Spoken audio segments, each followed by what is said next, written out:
It took exactly 11 seconds. 11 seconds of absolute silence for one of the most powerful political operatives in America to realize his entire career was collapsing in real time. Senator Cory Booker had just asked the question that would end Stephen Miller's influence forever. The cameras captured every micro-expression. The Senate chamber held its breath. What did Booker reveal that made Trump's most trusted advisor look like a cornered amateur?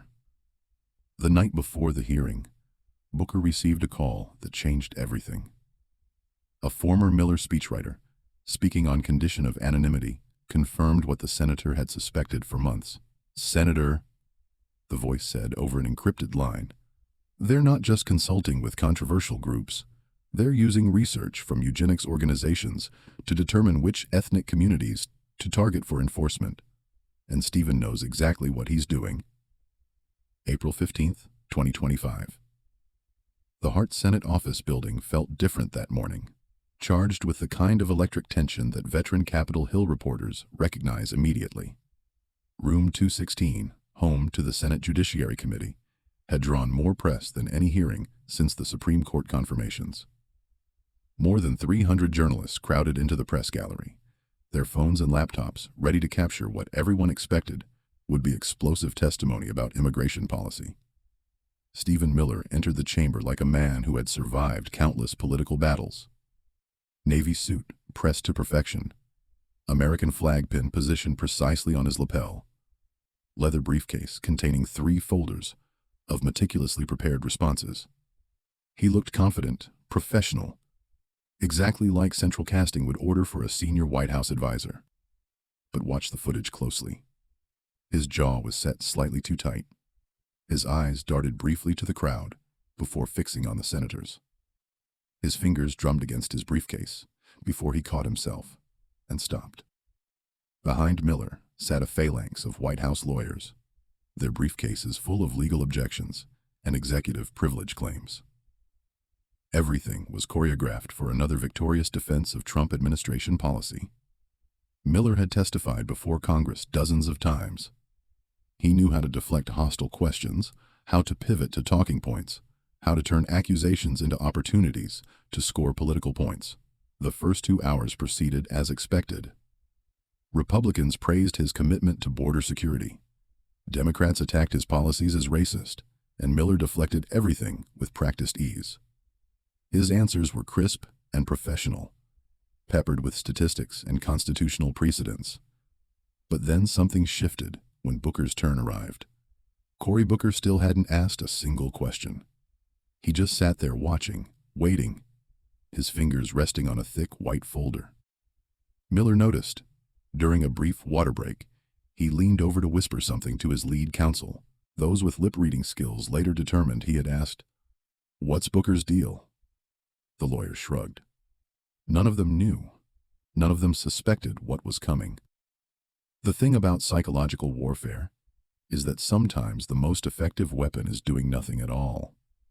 Booker's silence was becoming its own kind of pressure. Every other committee member had asked their questions. Every anticipated line of attack had been deployed and deflected. The hearing was supposed to end in 20 minutes, and the senator from New Jersey hadn't said a word. Miller kept glancing in his direction. Brief, almost involuntary looks that the high-definition cameras caught, and that body language experts would later analyze frame by frame. The White House advisor was getting nervous, and everyone in the room could sense it. At 11:47 a.m., with exactly 18 minutes left on the clock, Cory Booker finally raised his hand. The gesture was casual, almost lazy, but its effect was electric. The entire chamber seemed to lean forward simultaneously. "Mr. Chairman," Booker said, his voice carrying the calm authority of a former prosecutor, "I yield myself 10 minutes for questions." Even veteran congressional observers sat up straighter. 10 minutes was an eternity in hearing time, especially when everyone could sense that something significant was about to unfold. "Mr. Miller," Booker began, his tone deceptively casual, "I want to start by thanking you for being here today, and for your years of public service." The opening was textbook disarming. Polite, respectful, almost friendly.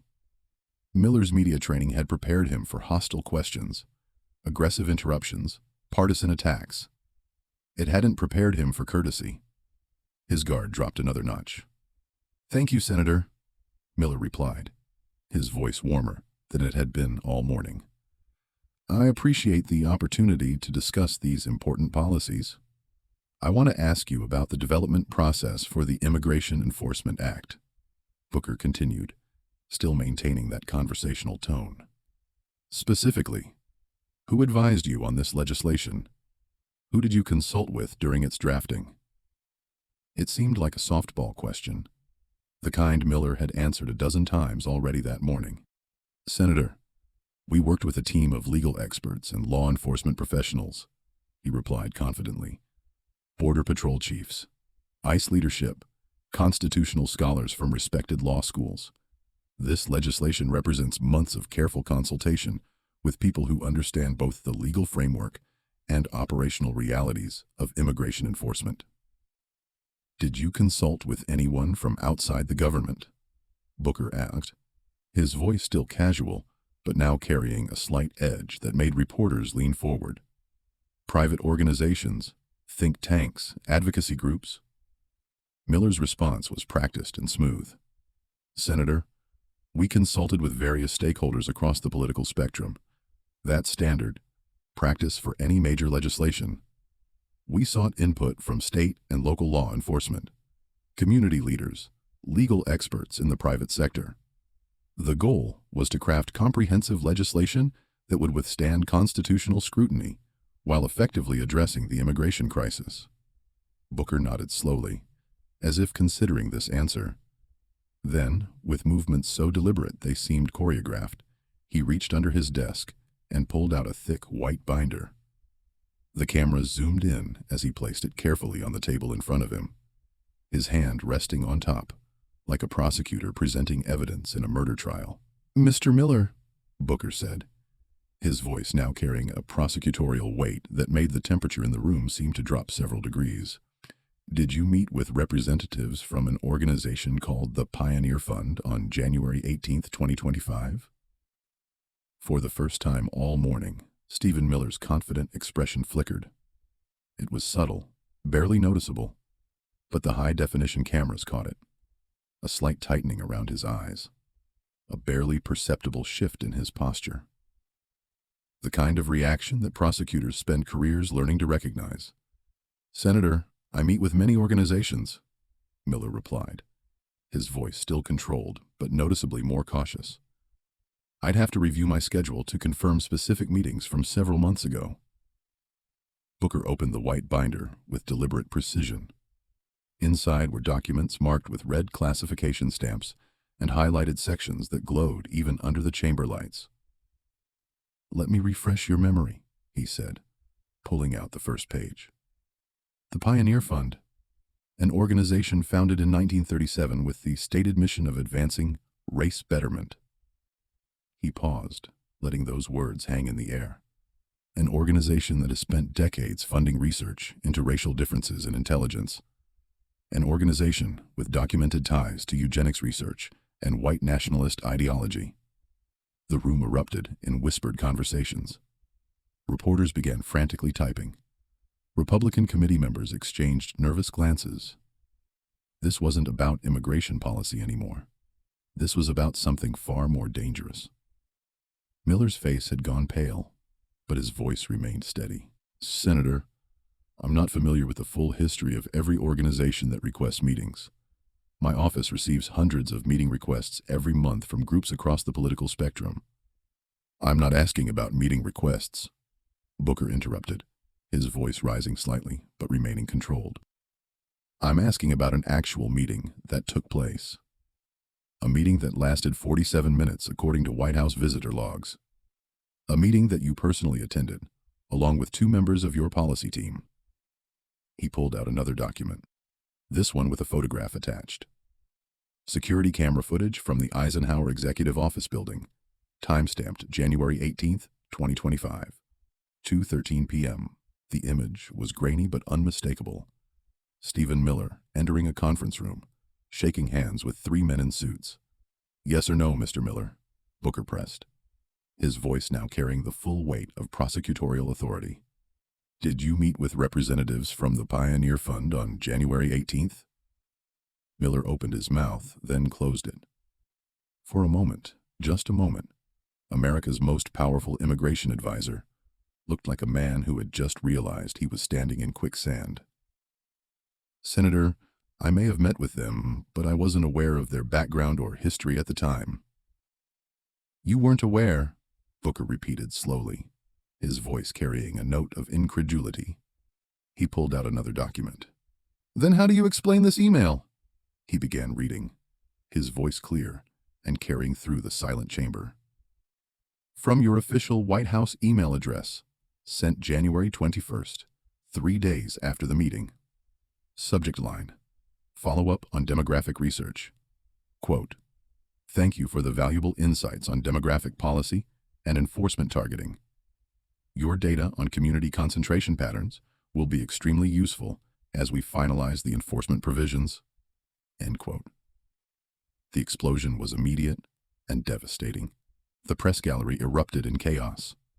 Camera flashes popped like lightning strikes. Republican senators looked stricken. Democratic senators leaned forward with predatory intensity. Miller's face had gone from pale to flushed red. Senator, that email is being taken completely out of context, Miller stammered, his composure finally cracking. We were discussing standard enforcement statistics, nothing more. But Booker wasn't finished.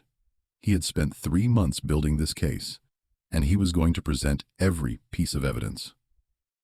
Let me show you what else we found, he said, pulling out a third document. This is an email from Jason Cromwell, one of your senior speechwriters, sent to your policy team on February 3rd. Subject line: Research Integration for Enforcement Protocols. Booker began reading again, and with each word, the implications grew more horrific. Quote, the demographic data from our Pioneer Fund consultation provides scientific backing for targeted enforcement in specific communities. We can use their racial composition research to justify resource allocation without explicitly mentioning race. This gives us legal cover while achieving our policy objectives. End quote. The silence that followed was absolute. For perhaps the first time in Senate Judiciary Committee history, a room full of politicians, reporters, and staff members was completely speechless. The implications of what had just been revealed were staggering. The White House hadn't just consulted with a controversial organization. They had specifically sought out research from a eugenics-linked group to justify racially targeted immigration enforcement. Miller tried desperately to recover. Senator, I never saw that email. I don't control every communication my staff sends.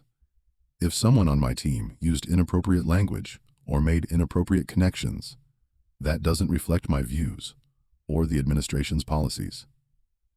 Booker's response was devastating in its simplicity. Mr. Miller, you were copied on that email. Your name is right here in the CC line. He held up the document, pointing to Miller's email address, highlighted in yellow. And according to email metadata, you replied 17 minutes later with 2 words. Sounds good. The remaining color drained completely from Miller's face. Around him, his legal team looked like they wanted to disappear into the floor. Behind him, White House aides were frantically texting, presumably to whoever handles crisis communications at 1600 Pennsylvania Avenue. But Cory Booker saved his most devastating question for last. He closed the binder slowly, deliberately, and looked directly at Stephen Miller. The chamber was so quiet, you could hear the air conditioning humming. Mr. Miller, Booker said, his voice now barely above a whisper, but carrying clearly through the silent room. I need you to answer this question directly and honestly. Do you believe in racial purity? 11 seconds of silence followed. 11 seconds that felt like an eternity. 11 seconds where you could hear nothing but the soft whir of camera motors and the sound of someone's phone vibrating against a desk. 11 seconds that destroyed a career built over 2 decades of political warfare. Miller's mouth opened slightly, then closed. His eyes blinked rapidly, his brain clearly scrambling for some response that wouldn't be either a career-ending admission or obvious perjury. His hands, which had been resting calmly on the table, now gripped the edge so tightly his knuckles turned white. Finally, he managed to speak. "Senator," his voice was hoarse, strained, "that question is offensive." Booker leaned forward, his face a mask of prosecutorial intensity. "Then why did you meet with people who do? Why did you thank them for their insights? Why did your team use their research? Why did you approve using racial composition data for enforcement targeting?" Miller had no answer. For the first time in his political career, the man known for never backing down, for always having a counter-argument, for turning every attack into an opportunity, sat speechless at a congressional witness table. The aftermath was immediate and catastrophic. Within minutes, racial purity question was trending globally with over 2 million mentions. Cable news networks broke into regular programming. Miller silent on racial purity question became the headline on every major news website, but the real destruction was happening inside the chamber. Republican senators who had defended Miller just hours earlier were now avoiding eye contact. Senator Mitt Romney was seen shaking his head in disbelief. Even Senator Josh Hawley, typically Miller's strongest defender, looked genuinely shaken by what had been revealed. 3 days after the hearing, Stephen Miller submitted his resignation from the White House. His letter to President Trump was brief and bitter, blaming coordinated attacks by radical Democrats and politically motivated investigations. But everyone knew the truth. Cory Booker hadn't destroyed Miller's career with partisan attacks or political theater. He had destroyed it with evidence so overwhelming, connections so documented, and questions so direct that denial was impossible. Sometimes the most effective weapon against corruption isn't dramatic confrontation. Sometimes it's just a prosecutor who did his homework, gathered his evidence, and asked the one question that had no good answer. Cory Booker had done exactly that, and in 11 seconds of devastating silence, he had ended the career of one of America's most powerful and controversial political operatives.